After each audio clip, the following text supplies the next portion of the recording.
Linear equation पर ये आज हम अपना तीसरा वीडियो आपके सामने एक क्वेश्चन के साथ। और मैंने प्रयास किया है कि इस तरह से भी क्वेश्चंस जो इक्वेशन बेस्ड होते हैं, जिनको भी इक्वेशन के हेल्प से या इक्वेशन को अप्लाई करके उनके एप्लीकेशन के साथ ऐसे सवालों को किया जा सकता है। तो आप देखें, क्वेश्चन है perimeter of a rectangle is 100 centimetre. Perimeter of a rectangle is 100 centimeter. Perimeter of a rectangle is 100 centimeter. Its width, ध्यान रखना होगा, its width is 2 centimeter, not 2 centimeter. अगर आपने इनकम्प्लीट पढ़ा तो ये डैमेज करेगा सवाल को और आपके क्वेश्चन को। Its width is 2 centimeter, more than 1/3 of the length. ये पूरा इतना आपको ध्यान रखना पड़ेगा। इस पूरे की मीनिंग जब तक आप नहीं निकालेंगे तब तक सवाल को सही सॉल्व नहीं किया जा सकता। तो just what is rectangle? Rectangle is a 4 sided figure whose opposite sides are equal. इसकी ये साइड इक्वल, ये साइड इक्वल इसके, और ये 90 डिग्रीज होते हैं। ये रेक्टेंगल होता है आपका। अब इसमें कह क्या रहा है? Breadth is 2 centimetre more than 1/3 of the length. It means what it means, इसका मतलब वो कह रहा है कि एक रेक्टेंगल है जिसकी वृत्त जो है, ये वृत्त इसकी लंबाई से 2 सेंटीमीटर ज्यादा है। किससे ज्यादा? लंबाई से 2 सेंटीमीटर ज्यादा नहीं है, मोर देन 1/3 ऑफ द लेंथ। इसकी जो लंबाई जो भी है उसके 1/3 से 2 ज्यादा है। तो ऐसे प्रश्नों में हम क्या कर सकते हैं कि लेट, या हम मानते हैं late length is suppose x centimetre. ये ध्यान रखने वाली बात है कि if the perimeter is given और द एरिया इज गिवन, तो जिस यूनिट, ये यूनिट कहलाती है, ये यूनिट सेंटीमीटर है, तो इसका हम जो लेंथ लेंगे x सेंटीमीटर लेंगे। ठीक है, ये हमने एक एज्यूम किया कि ये है, इसकी ये x सेंटीमीटर है। अब क्या कह रहा है? इट्स वृत्त। तो वृत्त क्या हो जाएगी? वृत्त विल बी वो क्या विल बी 1/3 का 1/3 ऑफ इसके 1/3 का उसका 1/3 कर देते हैं पहले। 1/3 of its length and 2 centimetre more. देखिए, ये आपको समझना पड़ेगा। अगर ये कॉन्सेप्ट क्लियर हुआ तभी आप प्रश्न को कर सकते हैं। सिंपल सी बात है, कह रहा है कि एक रेक्टेंगल है, जिस रेक्टेंगल की ये जो वृत्त है ये L है, L और ये L है, और ये क्या है? वृत्त है। इसकी वृत्त जो है, ये वृत्त जो है इसके 1/3 से 2 ज्यादा है, 2 सेंटीमीटर ज्यादा है। तो हमने क्या किया कि इसको x मान लिया, let the length is x centimetre, वृत्त विल बी, इसका 1/3 किया, इसका 1/3 किया और 1/3 में 2 ऐड कर दिया। अब पेरीमीटर क्या होता है ये भी आपको मालूम होना चाहिए।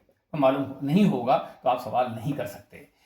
आप ध्यान दें कि किसी भी रेक्टेंगल में अगर ये 10 है और ये 5 है तो ये भी 10 होगा और ये भी 5 होगा। पेरीमीटर क्या होता है? Sum of all sides, this plus this plus this plus this, यानी 2 बार L और 2 बार वृत्त। वृत्त का ऐसे लिख दें, 10 प्लस 10 प्लस 5 प्लस 5। 2 बार हम लेंथ को ऐड करते हैं, 2 बार वृत्त को ऐड करते हैं। तो इसका फॉर्मूला होता है 2 टाइम्स L प्लस W।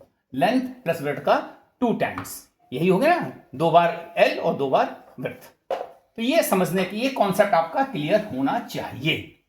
अब आप यहां पर देखें कि 2 टाइम्स लेंथ प्लस वृत्त। लेंथ कितनी हमने मानी है? x। वृत्त कितनी मिले हैं हमको? 1/3 x प्लस 2। और ये दिया कितना है? 52, सॉरी 100। ये 100 दिया हुआ है, तो इसके बराबर भी 100 हो गया। ठीक है, तो ये बराबर हो गया। अब आप इसको क्या करेंगे? आप क्या करेंगे? इसको इस तरह से भी कर सकते हैं, 2x प्लस 2x/3 और प्लस 4 इक्वल्स टू 100। हमने क्या किया? इस 2 को इस ब्रैकेट के अंदर की वैल्यू से मल्टीप्लाई कर दिया। 2 when multiplied by x it will be 2x, when 2 multiplied by 1/3x it will be 2/3x, और 2x upon 3 प्लस 2 2 is 4। अब हम क्या करेंगे?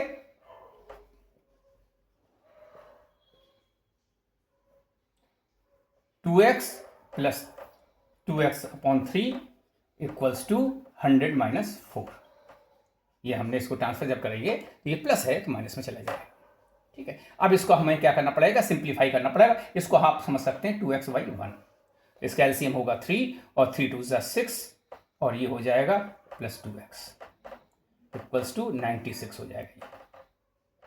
सो it will be 6 to 8 8x/3 equals to 96। इसको अगर आप 1 समझें और इसको क्रॉस मल्टीप्लाई समझें तो ये हो जाएगा 8x इक्वल्स टू 96 इंटू 3। ठीक है, कोई कंफ्यूजन नहीं इसमें। मैंने आपको पिछले कुछ वीडियो में बताया भी था कि इस तरह से क्रॉस मल्टीप्लाई करके, so therefore x equals to क्या हो जाएगा, 8 इसके जो मल्टीपल में है तो ये डिवाइड में आ जाएगा 96 into 3 divided by 8। So it will B 8 12 8 96 और यह आ जाएगा 36। अब ये हमारा आंसर नहीं हुआ क्योंकि हमने ये आंसर कंप्लीट नहीं है, ये हमारा क्या है, एल है। तो लेंथ क्या हो जाएगी हमारी, विल बी 36 सेंटीमीटर। और विड्थ क्या हो जाएगी, डब्ल्यू क्या हो जाएगी, विड्थ हो जाएगी 1/3x मीन्स 1/3 इंटू 36 और प्लस 2। सो 3 से जब ये कैंसिल करेंगे, याद रखिए इसको पहले, इसको कभी जोड़िएगा नहीं, पहले मल्टीप्लीकेशन या डिवीजन को सिंप्लीफाई करते हैं। 12 3 36 तो ये हो जाएगा, यहाँ पर हो जाएगा 12 और ये मिलके हो जाएगा 14 सेंटीमीटर। ये हमारे दोनों आंसर आ जाए। अब आपको अगर चेक करना है तो देखिए कैसे कर सकते हैं कि ये हमारा रेक्टेंगल है, ये हमारी आ गई आपकी 36, ये आ गई 36 सेंटीमीटर और ये हो गया हमारा 14 सेंटीमीटर, ये 36 सेंटीमीटर, ये 36 सेंटीमीटर और ये आपका 14 सेंटीमीटर। आप देख लीजिए 36 36 72 हो गया और प्लस 12 12 28 हो गया और इन दोनों को जब ऐड करेंगे तो ये 100 आ जाएगा, 100 सेंटीमीटर। और यही पेरीमीटर दिया होता है। ये हमने क्या किया है, चेक किया है answer, whether our answer is correct और नॉट। जुड़े रहिए, हम आपके साथ और भी अच्छे अच्छे प्रश्नों के साथ आपसे जुड़े रहेंगे। हमारे वीडियोस को लाइक कीजिए, शेयर कीजिए। बहुत बहुत धन्यवाद।